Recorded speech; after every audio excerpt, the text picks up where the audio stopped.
À ceux et à celles qui feront le siècle qui commence, nous voulons dire avec notre affection, créer, c'est résister.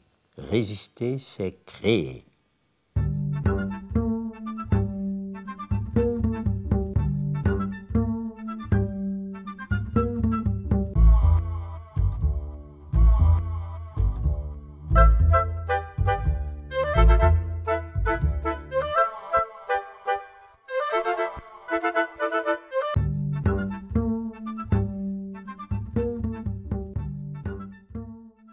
Au moment où nous voyons remis en cause le socle des conquêtes sociales de la libération, nous, vétérans des mouvements de résistance et des forces combattantes de la France libre, appelons les jeunes générations à faire vivre et retransmettre l'héritage de la résistance et ses idéaux toujours actuels de démocratie économique, sociale et culturelle.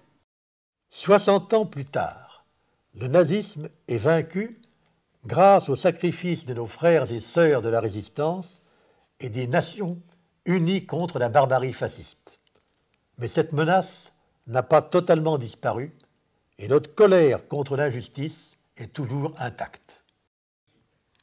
Nous appelons, en conscience, à célébrer l'actualité de la résistance, non pas au profit de causes partisanes, mais pour proposer aux générations qui nous succéderont d'accomplir 3 gestes humanistes et profondément politiques au sens vrai du terme pour que la flamme de la résistance ne s'éteigne jamais.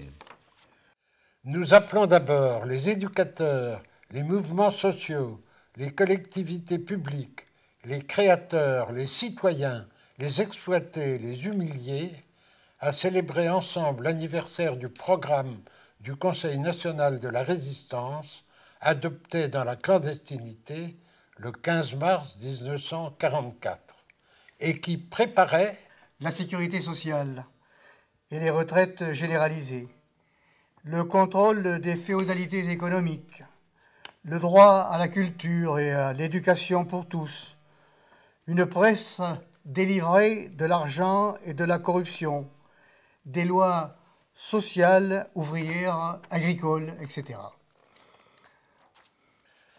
Comment peut-il manquer aujourd'hui de l'argent pour maintenir et prolonger ces conquêtes sociales alors que la production de richesses a considérablement augmenté depuis la libération, période où l'Europe était ruinée? Les responsables politiques, économiques, intellectuels et l'ensemble de la société ne doivent pas démissionner, ni se laisser impressionner par l'actuelle dictature internationale des marchés financiers qui menace la paix et la démocratie. Nous appelons ensuite les mouvements, partis, associations, institutions et syndicats héritiers de la résistance à dépasser les enjeux sectoriels et à se consacrer en priorité aux causes politiques des injustices et des conflits sociaux. Nous les appelons à définir ensemble un nouveau programme de résistance pour notre siècle, sachant que le fascisme se nourrit toujours du racisme, de l'intolérance, de la guerre, qui eux-mêmes se nourrissent des injustices sociales.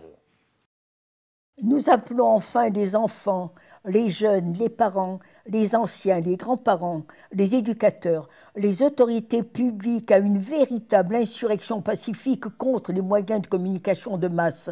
Ils ne proposent comme horizon pour notre jeunesse que la consommation marchande, le mépris des plus faibles et de la culture, l'amnésie généralisée et la compétition à outrance de tous contre tous.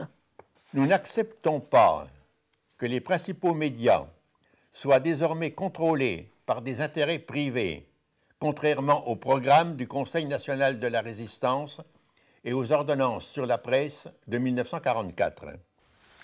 Plus que jamais, à ceux et à celles qui feront le siècle qui commence, nous voulons dire avec notre affection, résister, c'est créer, créer, c'est résister.